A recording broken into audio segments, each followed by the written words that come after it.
Good morning, everybody. My name is Rama Tandon, and I'm a dyslexia therapist. And I'm hoping that I am able to encourage you and your child to read stories every day, even if it takes just 2 minutes, because the story I'm going to read to you is also only for 2 minutes. So let's get started. Indra the Oyster. Oyster lava. He had floated along in the water for as long as he could remember. One day, Indra floated into a big creek with a rocky floor. Here and there, attached to the rocks, were large white oyster shells. It is time for me to settle down and attach myself to a home. This creek community seems like a perfect place, said Indira. He sank down in the water and settled onto a large rock. He greeted his neighbors. Hi, I'm Indira. I just settled on this rock. This creek seems like a lovely place to live. So it is, agreed Anandi, the largest and oldest oyster in the community. Welcome, little one, said Firoz, whose shell looked like an unfurled fan. Indra was one of many little oysters that had settled on the rocks.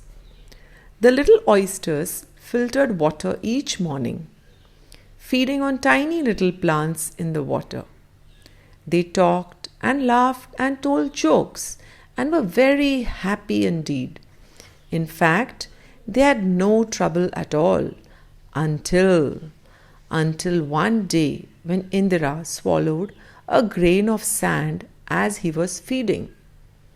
It made him feel strange. He wanted to scratch his tummy, but of course he couldn't. Firoz, I swallowed a grain of sand. It's awful.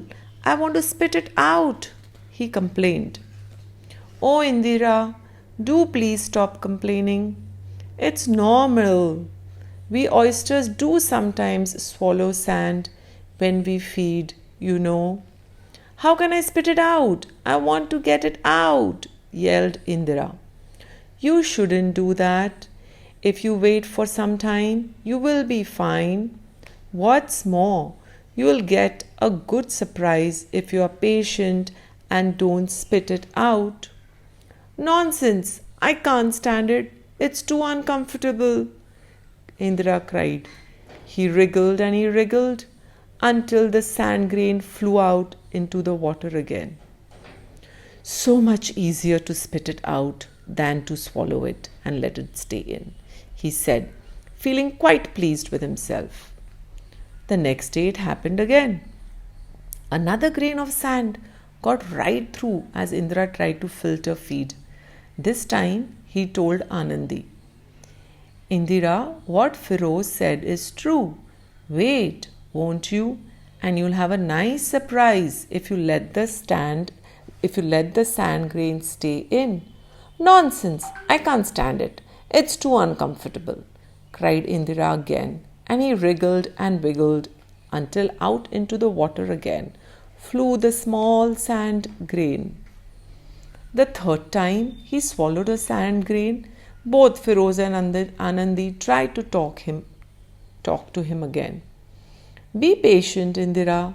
If you spit it out and give up on everything that makes you uncomfortable, you will never become a beautiful big oyster.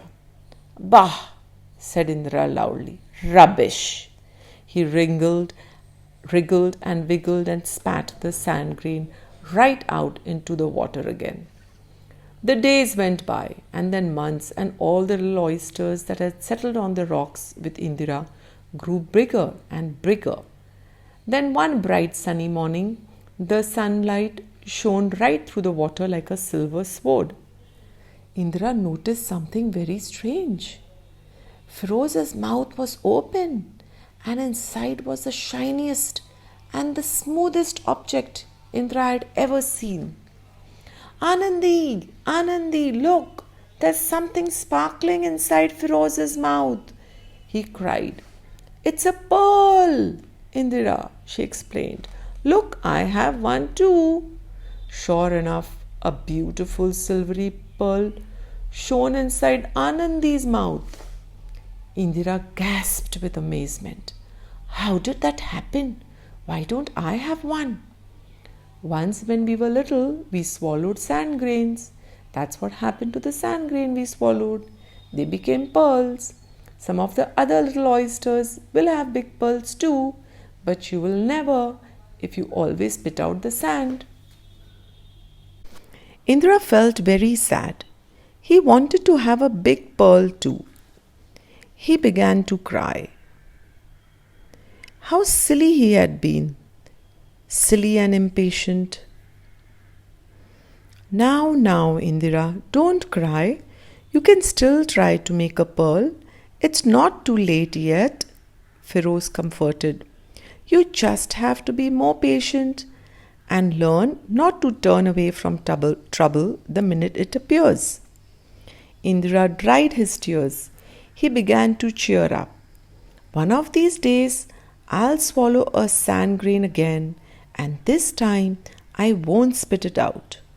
Patience can turn sand into a pretty pearl. Thank you.